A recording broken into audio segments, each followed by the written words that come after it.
Are you figuring out ways that you can pleasure your partner even better than you have in the past? I'm Dr. Rita Malik, urologist and pelvic surgeon, and today I'm joined with Dr. Kelly Casperson, a fellow urologist who has expertise in female sexual medicine, who's going to help us talk about 7 tips to help you pleasure your partner in bed and spice up your sex life. You can follow Dr. Casperson on Instagram at Kelly Casperson MD and check out her podcast, refer it to your female partners. It's called You Are Not Broken, and you can find it wherever you listen to your podcasts. All right, let's go.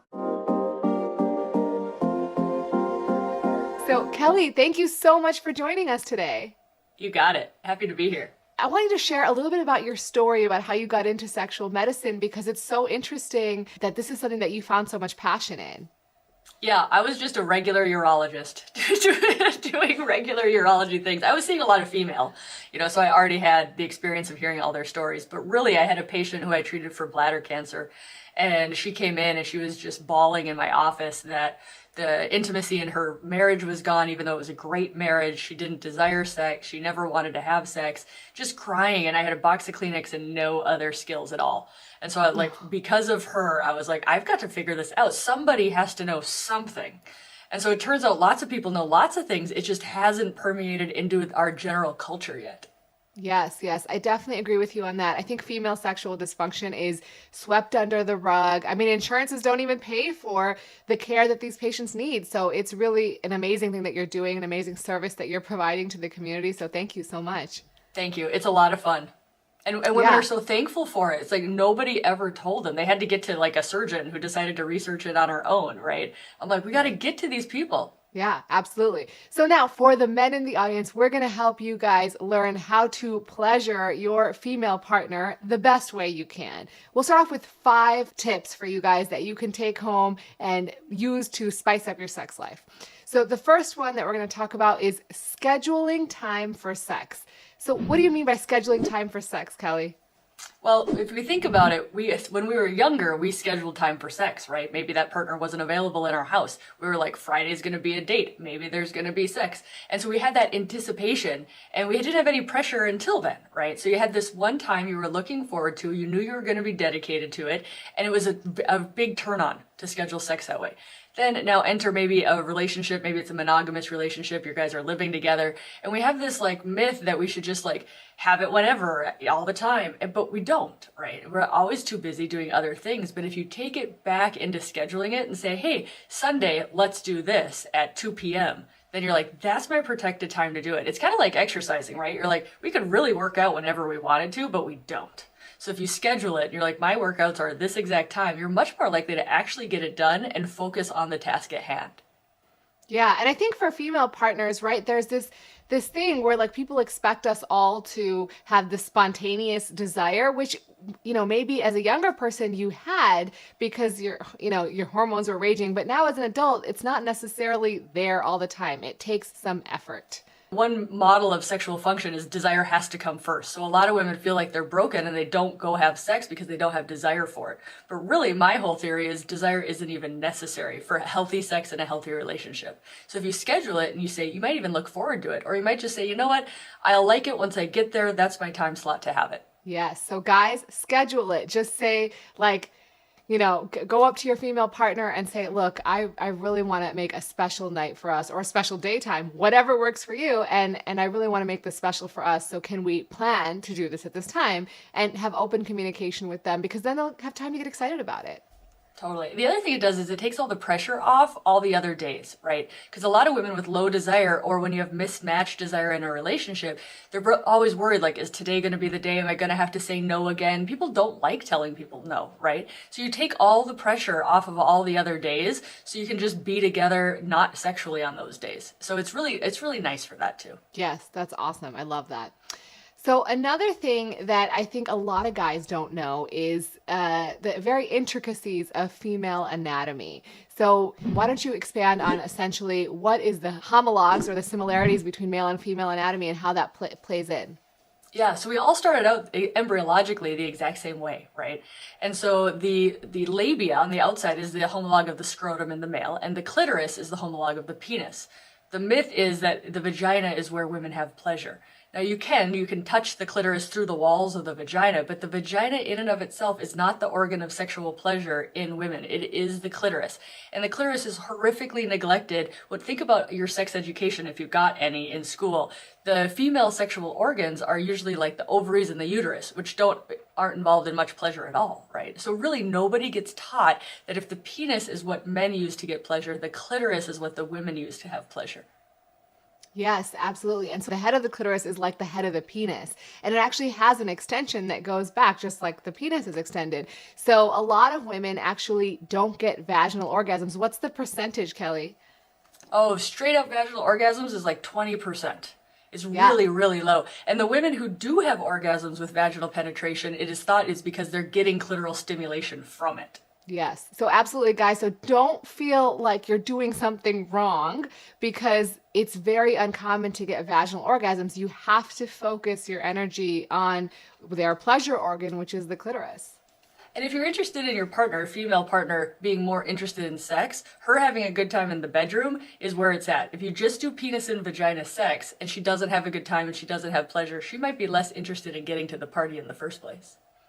Yeah, so all these videos are like thrust this way or thrust that way. I mean, they're probably getting to the point where you're trying to, get some clitoral stimulation from the vagina or the quote unquote G spot. Is that like a real thing, Kelly?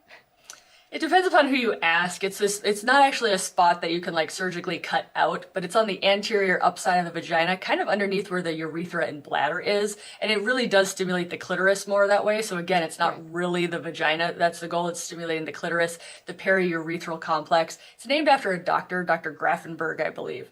And so some people are like, yes, that's everything. And some people are like, whatever, just involve the clitoris and you don't have to like find certain spots.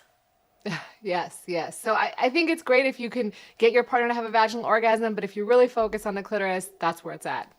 Absolutely. And the other thing I tell people is it's an outside job, right? I think a lot of men think deeper, harder. No. This is a woman. She needs to be treated differently than how a man might need to have stimulation to have an orgasm. So focus on the outside structures. Yes.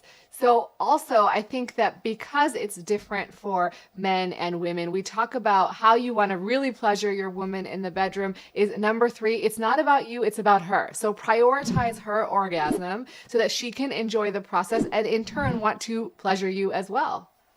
Absolutely. Yeah. And some things work better than penises do as far as penises are kind of, big dumb animals, right? Hands are great. Mouths are great. Vibrators are great. There are other things that are designed better than penises to give a woman pleasure. I just called penises big dumb animals.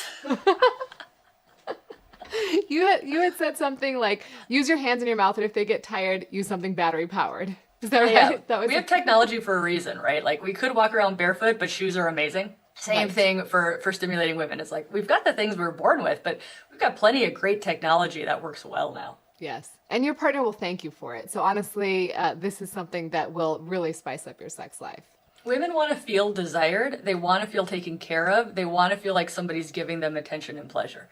Those are all great skills to bring into the bedroom. Absolutely. And then number 4 is how do you approach sex? So I made a video recently about like how long penetrative sex lasts on average, and it was about a little over 5 minutes. But that doesn't mean that that's the entirety of sex. So let's talk about number 4, which is go slow with sex. Yes, so the data shows that women take 30 to 50 minutes from start of turn on to orgasm.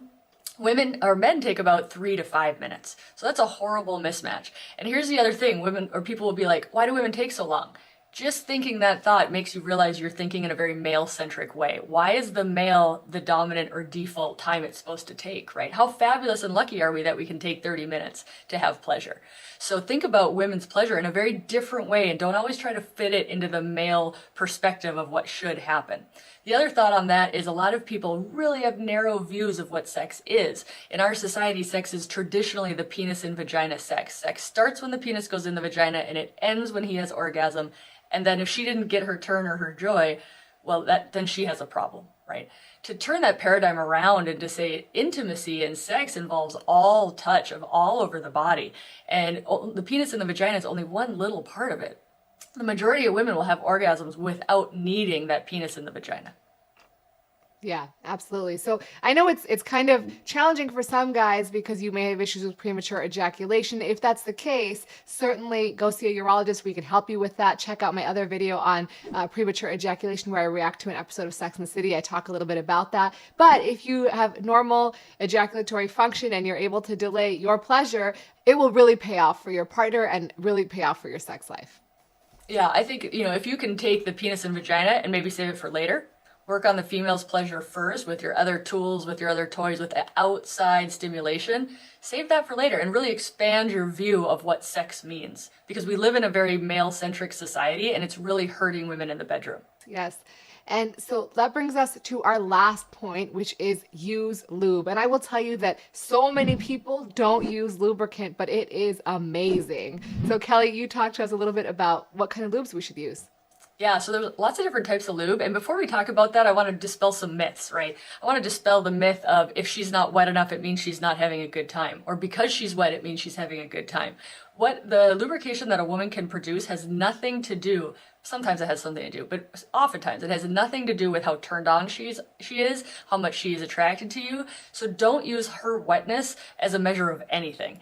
Lubrication will only add to that moisture. We're trying to stop any sort of pain or friction that's bad. Friction that's good, orgasm. Friction that's bad, pain, and doesn't want to have sex, right? So lubrication just makes everything glide more. People who use lubrication have more orgasms, have more pleasure in the bedroom. Of course, they've studied this because lube is like $1 billion company or industry. So there's water-based lubes, which are really easy to clean up. Those are your over-the-counter. I think those are your bottom of the barrel budget. At a bare minimum, use water-based lube. Your higher end lube is silicone lube. Caution this with some sex toys that are silicone based, but with the really high end sex toys, it tends to be okay. I just don't want anybody to wreck their expensive tools. Really nice because it's longer lasting, right? Silicone doesn't get absorbed into the skin, which is why it's great, especially in that perimenopausal, menopausal skin that tends to be more dry. So silicone lube's awesome. Watch if you spill it on the floor. It's very, very slippery and I don't want anybody to hurt themselves. So watch if you're using it in the shower or in the bathroom. Then there's some oil-based lubes. There's hybrid lubes, which are a combination of water and silicone, so you get best of both worlds. I see young women in their early 20s, they come in to see me for pain with sex. The first question I never ask, do you use lube? I always ask the question, what type of lube do you use? Because I really want to normalize that it's part of a healthy sexual function. And a couple of women, they'll say, well, my boyfriend told me I shouldn't need to use lube. And here she is coming to see a surgeon because she's having pain with sex. To me, I'm like, we've got to get the word out. Lube is to help people have pleasure, to avoid pain, to make sex fun. It's cheap. Use lube. Yeah, absolutely. And there's different kinds of lube. Even within those categories, there's different kinds of lubes that you can try. There's warming lubes, cooling lubes, and you can kind of have fun with it. I would caution that if you use water-based lubes, you need to reapply depending on how long you're having sex for, because it does dry up. And so they're great to use, but just make sure that you're using them liberally and often. Yep. And her wetness doesn't mean anything about, so there's something called arousal desire mismatch, right? So she can be desiring sex, but she doesn't have the moisture down there. And that can happen more and more with age as estrogen levels drop and that skin becomes more dry. So the arousal desire mismatch means she might be very interested in sex and just not have the lubrication she needs to protect those sensitive structures. Another thing to think about is desire mismatch in a relationship. Oftentimes, stereotypically, but not always, the man has a higher sex drive than the woman does. That doesn't mean that the woman is the broken one in this scenario. It just means she's desiring some level of sex and a guy's desiring more. Very, very common. People think that their relationship's broken over that. Most people have desire mismatch in their relationship because it's two people trying to get along in the world, right? I like Cheerios and he likes oatmeal. It's okay. We're two different people. What we need to do is meet in the middle and match and to say, hey, working with these two desires, how can we make it satisfying for both people? And the man, knowing he doesn't have to get all of his pleasure, enjoyment, and orgasms from the woman, right? He certainly can involve her and maybe in some self-pleasure or alone time, but take the pressure off of the low desire person. The low desire person doesn't want to say no all the time, right? They just feel like, I can't go to that higher level. I don't like running marathons and my husband likes, running. For me to try to run marathons would be a huge stress on me, right? It's simply just not what I want to do. So desire mismatch, communicate about it, and you're going to get a lot farther than trying to avoid it. And that's my last tip, is communication skills. Talking about intimacy, what it means to you, what you want, the type of intimacy you want to have, or trying new things is really important and part of how people build intimacy in their relationships. Tips for communication: do it outside the bedroom, do it while clothed, perhaps over lunch or a cup of coffee, and revisit it. It doesn't go well the first time because we've never gotten trained in how to communicate about sex. It's really uncomfortable for a lot of people. So know that the communication can be ongoing. And if you look at people who have successful, happy sex lives, they're communicating. It's absolutely essential. Yes. And as you mentioned, communication can be super awkward at times for yourself and your partner. And just don't take it personally. Like if they react in a funny way when you bring it up, because they just feel awkward. So just take some time and open this up, but try not to get personally offended and just keep at it, because this is what you need for a very happy, healthy sex life and happy, healthy relationship. Totally. Another communication tip is make it about you, meaning I feel I want more intimacy instead of you don't want to have sex enough. So just make sure the tone on that is very much inclusive, about your needs and not what's wrong with the other person. You're going to get way farther with that talk. Awesome. And guys, if your partner is having issues in the bedroom, have them see a urologist, ideally someone who specializes in sexual health, but to see a urologist, and we're more than happy to help you get through some of the issues that your spouse may be feeling. And of course, yourself as well. We're always happy to help men who are having issues with erections, ejaculation, all of the above. Totally. Other tips for that is to see a sex therapist. You can go to the ASECT website, AASECT, which is the American Association of Certified Sex Therapists, I think. They're exceptional. They're basically therapists that are just comfortable talking about sex. They work a lot with desire mismatch, low desire, even premature ejaculation. So it's a great another tool if you don't have a urologist near you whose expertise, to seek out a sex therapist. Yes. Awesome. Well, thank you so much, Kelly. It's been such a pleasure having you on. Before we head off, I wanted to let you guys know that Dr. Casperson and I are thinking about putting together a course that you could sign up for to learn about male sexual dysfunction as well as female sexual dysfunction as it relates to satisfying your partner.